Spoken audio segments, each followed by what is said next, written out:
साझा दृष्टिकोण। आइए आपको लेकर चलते हैं देश और दुनिया की सबसे बड़ी खबरों की तरफ। पहली खबर, तमिलनाडु के मुख्यमंत्री एम.के. स्टालिन और उपराज्यपाल आर.एन. रवि के बीच तनाव उस वक्त बढ़ गया जब दूरदर्शन की टीम ने तमिल गान गाते समय द्रविड़ शब्द की पंक्ति छोड़ दी।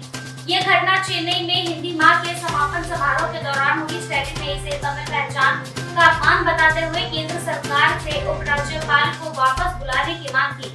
आरोप लगाया कि रवि को द्रविड़ से एलर्जी है और उन्होंने कहा कि भारतीय संविधान किसी भाषा को राष्ट्रभाषा का दर्जा नहीं देता और सभी भाषाओं का सम्मान किया जाना चाहिए। इस घटना के बाद उपराज्यपाल रवि ने स्टालिन के आरोपों को जातिवादी हमला कहा और उनके ऊपर लगे आरोपों को निराधार बताया। उन्होंने कहा कि वो हमेशा तमिल गान को सम्मान के साथ गाते हैं।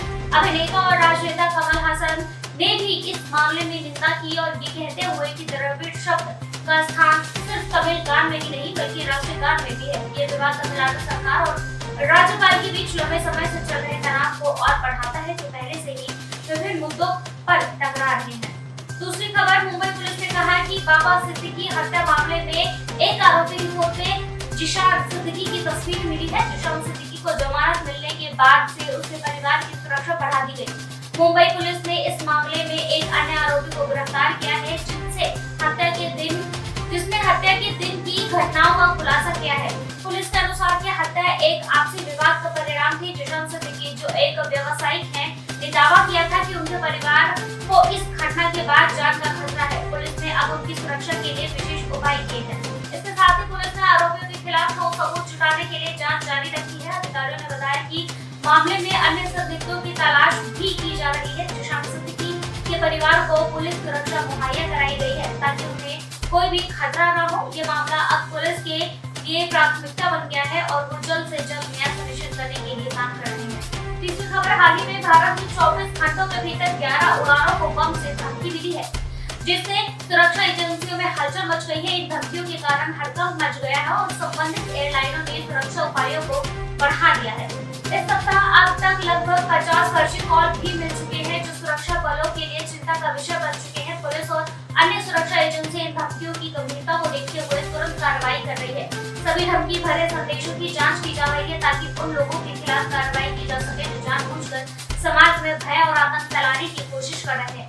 एयरलाइनों ने यात्रियों को सुरक्षित रखने के लिए सभी आवश्यक उपाय किए हैं और जांच के दौरान यात्रियों की सुरक्षा को प्राथमिकता दी जा रही है। ये घटना इस बात का संकेत है कि एयर सुरक्षा को लेकर सतर्क रहने की आवश्यकता है। अधिकारी इस प्रकार के फर्जी कॉल्स और धमकियों को रोकथाम के लिए रणनीतियां बना रहे हैं ताकि यात्रियों के बीच सुरक्षा का विश्वास बना रहे। चौथी खबर, कनाडा के विदेश मंत्री मेलेनी जोली ने कहा कि भारत में बचे हुए भारतीय राजनयिक और स्पष्ट रूप से नोटिस पर रखा गया है। ये बयान भारत और कनाडा के बीच चल रहे तनाव के बीच आया है, जो भारतीय राजनयिक पर आरोपों पर पलटवार के सिलसिले में हो रहा है। कनाडा और भारतीय राजनयिक के खिलाफ कड़े शब्दों की चेतावनी है, जबकि भारत ने अपने राजनयिक की सुरक्षा को प्राथमिकता देने की बात कही है। जोली ने यह भी स्पष्ट किया है कि कनाडा अपने राजनयिक की सुरक्षा को लेकर गंभीर है। इस संबंध में उचित कदम उठाए जाएंगे। उन्होंने बताया कि कनाडा की सरकार भारतीय अधिकारी के साथ संवाद कर रही है और सभी आवश्यक सूचनाएं साझा कर रही है। यह घटनाक्रम उस समय हो रहा था जब दोनों देशों के बीच कूटनीतिक संबंधों में खटास आई है, खासकर खालिस्तानी आतंकवादी के मुद्दे को लेकर। जोली ने जोर देकर कहा कि कनाडा अपनी संप्रभुता और नागरिकों की सुरक्षा को बनाए रखने के लिए प्रतिबद्ध है। पांचवी खबर, दिल्ली में वायु प्रदूषण फिर बढ़ने लगा है और आने वाले दिन में स्थिति की खराब। पांचवी खबर, दिल्ली में वायु प्रदूषण फिर से बढ़ने लगा है और आने वाले दिनों में स्थिति और खराब होने की संभावना है। आनंद विहार और अक्षरधाम में वायु गुणवत्ता सूचकांक 334 स्तर तक पहुंच गया है, जो बहुत खराब श्रेणी में आता है। शनिवार सुबह दिल्ली के कई क्षेत्रों में धुंध छाई रही, जिससे लोगों को सांस लेने में कठिनाइयों का सामना करना पड़ा। केंद्रीय प्रदूषण नियंत्रण बोर्ड के अनुसार इंडिया गेट, नेहरू पार्क और अन्य स्थानों पर भी AQI 200 के ऊपर दर्ज किया गया है। दिल्ली सरकार ने वायु गुणवत्ता में गिरावट के कारण ग्रेडेड रिस्पॉन्स एक्शन प्लान के तहत प्रतिबंध का पहला चरण लागू किया है। धूल प्रदूषण मुख्य कारणों में से एक है, जबकि पंजाब और हरियाणा में पराली जलाने से भी समस्या बढ़ सकती है। विशेषज्ञों का सामना है कि यदि स्थिति नहीं सुधरी तो प्रदूषण स्तर दिवाली के बाद और बढ़ जाएगा। दिल्ली के निवासियों ने आंखों में जलन, खांसी और सांस लेने में दिक्कतों की शिकायत की है और सरकार को इस समस्या के समाधान के लिए तत्कालीन कदम उठाने की आवश्यकता है। छठी खबर, बाबा सिद्दीकी की हत्या में मुंबई पुलिस ने बाबा सिद्दीकी की हत्या की जांच में खुलासा किया है कि हाल ही में गिरफ्तार किए गए 5 आरोपियों ने शुरुआत में हत्या के लिए 5 लाख रुपए की मांग की थी।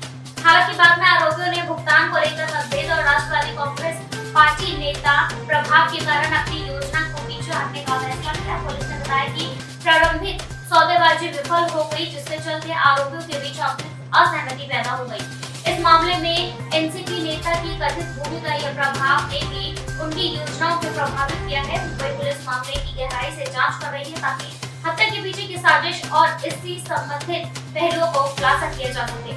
हत्या की इस घटना को राजनीतिक और आपराधिक गठजोड़ की आशंका को भी जन्म दिया है, क्योंकि इसमें प्रमुख राजनीतिक हस्तियों का नाम जुड़ा हुआ है। पुलिस अब सभी कोणों से मामलों की जांच कर रही है और इस बात का पता लगाने की कोशिश कर रही है कि क्या यह हत्या सिर्फ पैसों की विवाद का नतीजा था या पीछे कोई और गहरी साजिश थी।